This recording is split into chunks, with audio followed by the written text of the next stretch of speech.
Kane gives Amanda a new assignment and Phyllis threatens Michael. Welcome back. You are listening to Your Soaps Radio.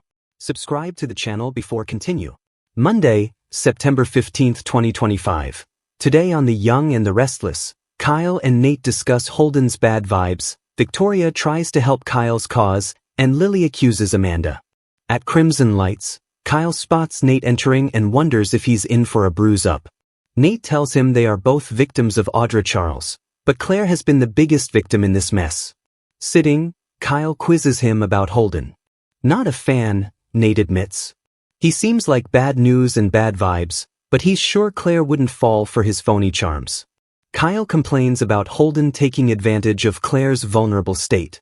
That sounds about right to Nate, who wouldn't be surprised if Audra were with Holden now.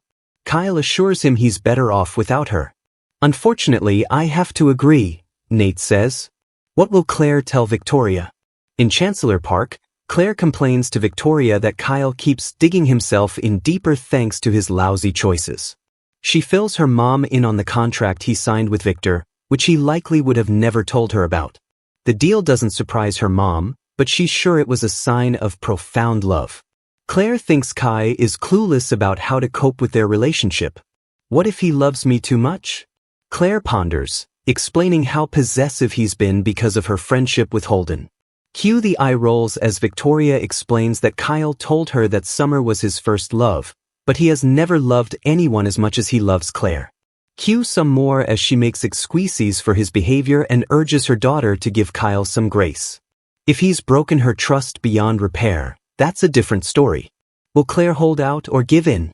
Victoria and Claire enter Crimson Lights, spot Nate and Kyle, and the blonde bluntly asks if the men are bonding over Audra and talking about Holden. Victoria and Nate discuss their grief, and he tells them that having Amy stay with him has helped. She wrote a sympathy card for them. As he leaves for work, Victoria exits with him to get the card. Left alone, Kyle admits to Claire that they were discussing Holden. Nate confirmed what he suspected. Patronizing as ever, Kyle hopes she can understand that he only wants to stop her from getting hurt. Claire informs him she doesn't need protecting. Failing to read the room, Kyle says he's sure Holden is only out for a good time at her expense. Claire thinks they need to focus on how Kyle keeps making things worse.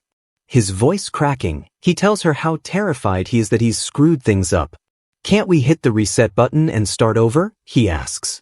Will Amanda accept her assignment? On the Kane train, he assures Amanda that handing the software off to Billy is the right move. He can keep his hands clean while secretly controlling what Billy can actually do with the AI. They discuss his kids. He's surprised he hasn't yet won them over. Ashby asks Amanda how close she is to Lily now. Amanda says they tolerate each other. Lily still can't avoid seeing her as Hillary, but also sympathizes with her because of how Devon betrayed her. Her boss asks if she can cultivate that sympathy into a friendship so she can find out if Lily will ever forgive him. Any little bit would help. As she tries with that, he has plenty to keep him busy. What goes down with Phyllis and Michael? When Michael arrives at the Overlook, Phyllis demands to know why they are meeting in secret. Baldwin explains they are both now working for Kane's dream team. She congratulates herself on guessing this would happen, but wonders why Ashby needs him when he has Amanda. Has he been hired for the same skills he used for Victor? Phyllis bets he has a whole repertoire of tricks. Michael hopes they can reconnect if they work together. When Phyllis asks what happens when Victor finds out about his new gig, he claims he's keeping it secret. She's alarmed when he mentions he's not telling Lauren either. They debate whether it's better that way. Michael claims he's doing it to protect his wife and give her plausible deniability. Phyllis isn't buying it. What secret is he protecting? Smiling, Phyllis says she knows him too well. He's lying to her. Michael insists he just wants peace between them. Phyllis informs him if he doesn't tell her his agenda, she'll go to Kane and convince him Michael can't be trusted. What will Devon's advice be? At Society, Lily tells Devon that her off-screen twins are not forgiving their father. The video wasn't enough to win them over. It didn't win her over either, although she can understand Kane a little better now. Thinking of Neil, she admits she'd hate for her kids not to have a relationship with their dad. Devon suggests they compare Kane to Tucker for a different perspective. Lily doesn't know what the twins should do, but she will always curse Kane for what he's done. Amanda strolls in, and Devon leaps up, immediately going on the defensive.